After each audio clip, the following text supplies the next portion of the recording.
Paul, apôtre, non de la part des hommes, ni par un homme, mais par Jésus-Christ et Dieu le Père, qui l'a ressuscité des morts. Et tous les frères qui sont avec moi aux églises de la Galatie, que la grâce et la paix vous soient données de la part de Dieu le Père et de notre Seigneur Jésus-Christ, qui s'est donné lui-même pour nos péchés, afin de nous arracher du présent siècle mauvais, selon la volonté de notre Dieu et Père, à qui soit la gloire au siècle des siècles. Amen.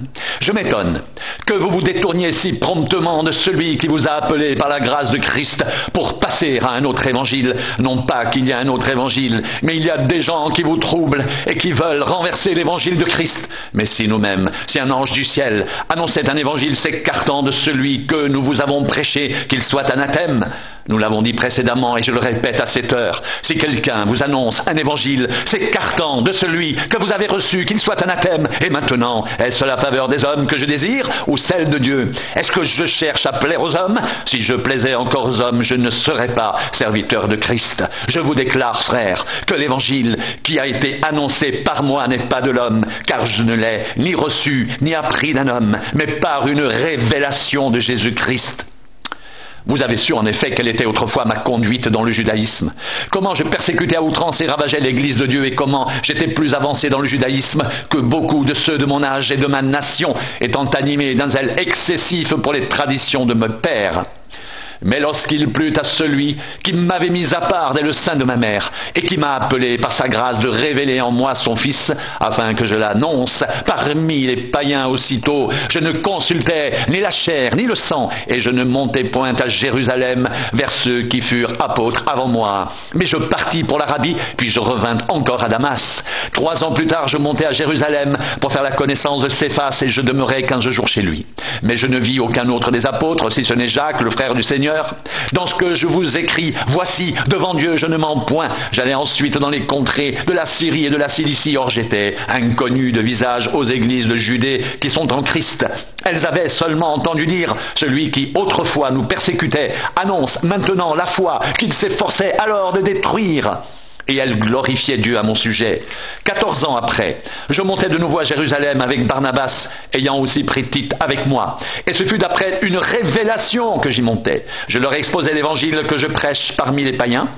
Je l'exposais en particulier à ceux qui sont les plus considérés, afin de ne pas courir ou avoir couru en vain. Mais Tite, qui était avec moi et qui était grec, ne fut même pas contraint de se faire circoncire. Et cela, à cause de faux frères qui s'étaient secrètement introduits et glissés parmi nous pour épier la liberté que nous avons en Jésus-Christ avec l'intention de nous asservir. Nous ne leur cédâmes pas un instant et nous résistâmes à leurs exigences afin que la vérité de l'Évangile soit maintenue parmi vous.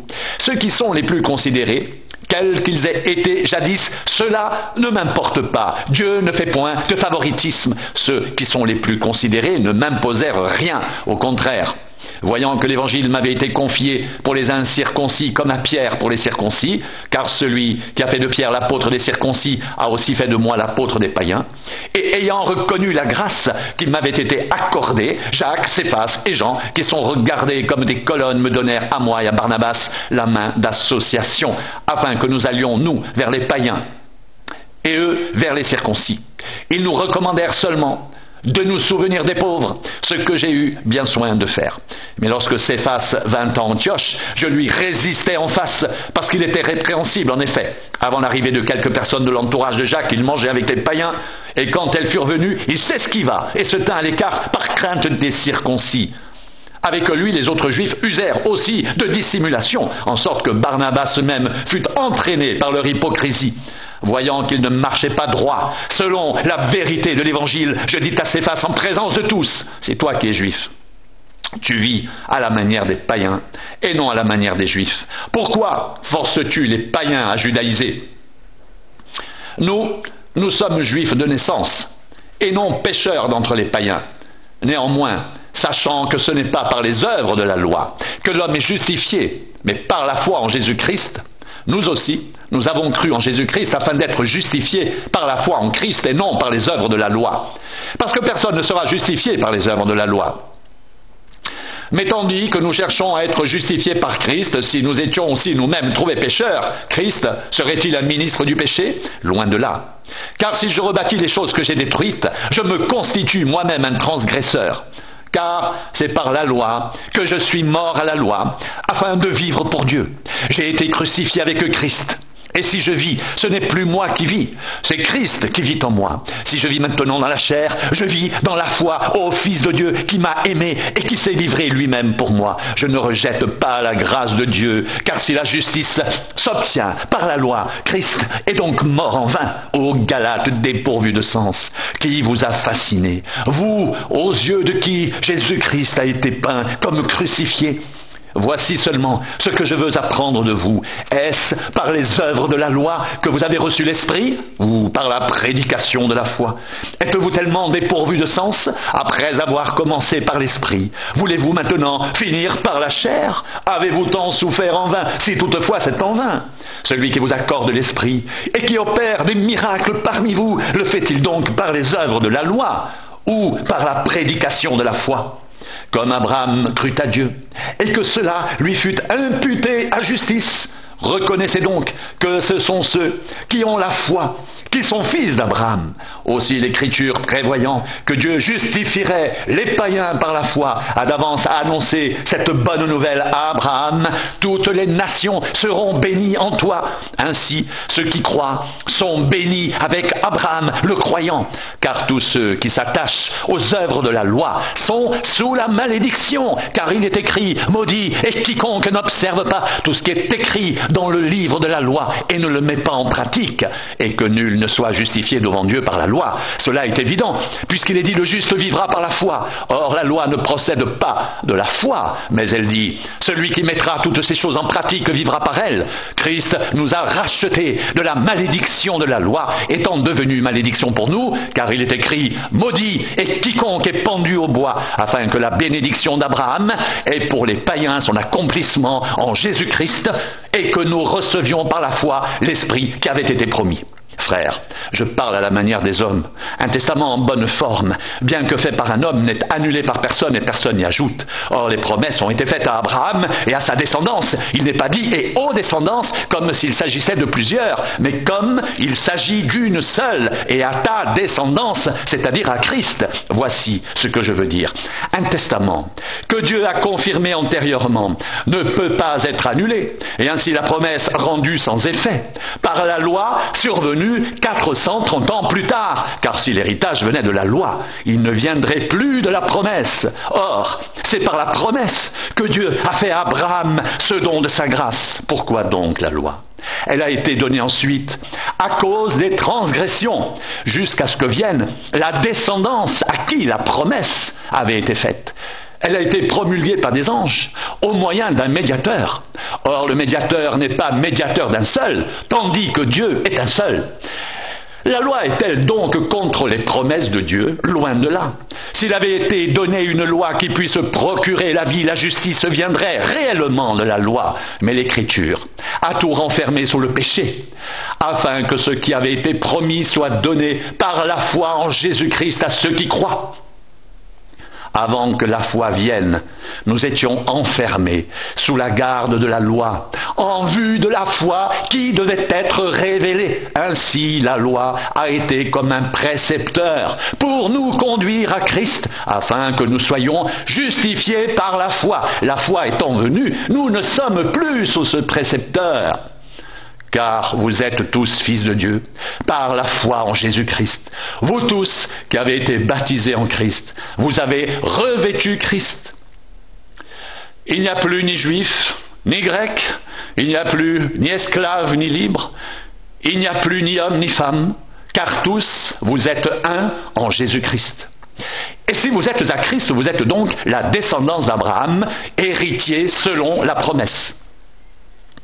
Or, aussi longtemps que l'héritier est enfant, je dis qu'il ne diffère en rien d'un esclave, quoiqu'il soit le maître de tout. Mais il est sous des tuteurs et des administrateurs jusqu'au temps marqué par le Père. Nous aussi, de la même manière, lorsque nous étions enfants, nous étions sous l'esclavage des principes élémentaires du monde, mais lorsque les temps ont été accomplis, Dieu a envoyé son Fils, né d'une femme, né sous la loi, afin qu'il rachète ceux qui étaient sous la loi, afin que nous recevions l'adoption. Et parce que vous êtes fils, Dieu a envoyé dans nos cœurs l'esprit de son Fils, lequel crie « Abba, Père !» Aussi, tu n'es plus esclave, mais fils. Et si tu es fils, tu es aussi héritier par la grâce de Dieu. Autrefois, ne connaissant pas Dieu, vous serviez des dieux qui ne le sont pas de leur nature. Mais à présent que vous avez connu Dieu, ou plutôt que vous avez été connus de Dieu, comment retournez-vous à ces faibles et pauvres principes élémentaires auxquels vous voulez vous asservir encore? Vous observez les jours, les mois, les temps et les années. Je crains d'avoir inutilement travaillé pour vous. Soyez comme moi, car moi aussi je suis comme vous, frères. Je vous en supplie. Vous ne m'avez fait aucun tort. Vous savez que ce fut à cause d'une infirmité de la chair que je vous ai annoncé pour la première fois l'Évangile et mis à l'épreuve par ma chair. Vous m'avez témoigné ni mépris ni dégoût. Vous m'avez au contraire reçu comme un ange de Dieu, comme Jésus-Christ. Où donc est l'expression de votre bonheur? Car je vous atteste que si cela avait été possible, vous vous seriez arraché les yeux pour me les donner. Suis-je devenu votre ennemi en vous disant la vérité? Le zèle qu'ils ont pour vous n'est pas pur, mais ils veulent vous détacher de nous afin que vous soyez zélés pour eux. Il est beau d'avoir du zèle pour ce qui est bien et en tout temps, et non pas seulement quand je suis présent parmi vous, mes enfants, pour qui j'éprouve de nouveau les douleurs de l'enfantement, jusqu'à ce que Christ soit formé en vous. Je voudrais être maintenant auprès de vous et changer de langage, car je suis dans l'inquiétude à votre sujet. Dites-moi, vous qui voulez être sous la loi, ne comprenez-vous point la loi? Car il est écrit qu'Abraham eut deux fils, un de la femme esclave et un de la femme libre. Mais celui de l'esclave naquit selon la chair, et celui de la femme libre naquit en vertu de la promesse. Ces faits ont une valeur allégorique, car ces femmes sont deux alliances. L'une du mont Sinaï, enfantant pour la servitude, c'est Agar, car Agar, c'est le mont Sinaï en Arabie, et elle correspond à la Jérusalem actuelle, qui est dans la servitude avec ses enfants.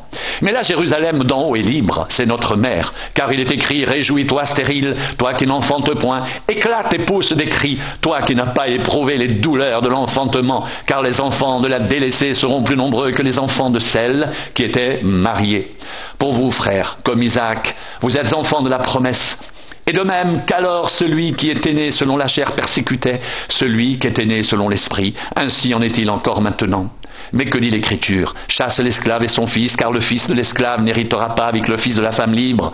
C'est pourquoi, frères, nous ne sommes pas enfants de l'esclave, mais de la femme libre. C'est pour la liberté que Christ nous a affranchis. Demeurez donc fermes, et ne vous laissez pas mettre de nouveau sous le joug de la servitude. Voici, moi, Paul, je vous dis que si vous vous faites circoncire, Christ ne vous servira à rien, et j'affirme encore une fois à tout homme qui se fait circoncire qu'il est tenu de pratiquer la loi tout entière. Vous êtes séparés de Christ. Vous tous qui cherchez la justification dans la loi, vous êtes déchus de la grâce. Pour nous, c'est de la foi que nous attendons par l'Esprit l'espérance de la justice. Car en Jésus-Christ, ni la circoncision, ni l'incirconcision n'ont de valeur, mais seulement la foi qui est agissante par l'amour. Vous courriez si bien. Qui vous a arrêté pour vous empêcher d'obéir à la vérité? Cette influence ne vient pas de celui qui vous appelle. Un peu de levain fait lever toute la pâte. J'ai cette confiance en vous dans le Seigneur, que vous ne penserez pas autrement.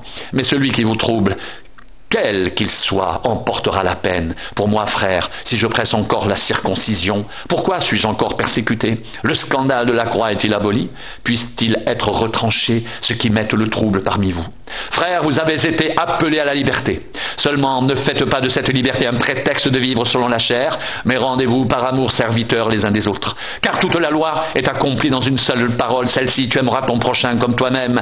Mais si vous vous mordez, vous dévorez les uns les autres, prenez garde que vous ne soyez détruits les uns par les autres. Je dis donc, marchez selon l'esprit et vous n'accomplirez pas les désirs de la chair. Car la chair a des désirs contraires à ceux de l'esprit, et l'esprit en a de contraires à ceux de la chair. Ils sont opposés entre eux, afin que vous ne fassiez point ce que vous voudriez.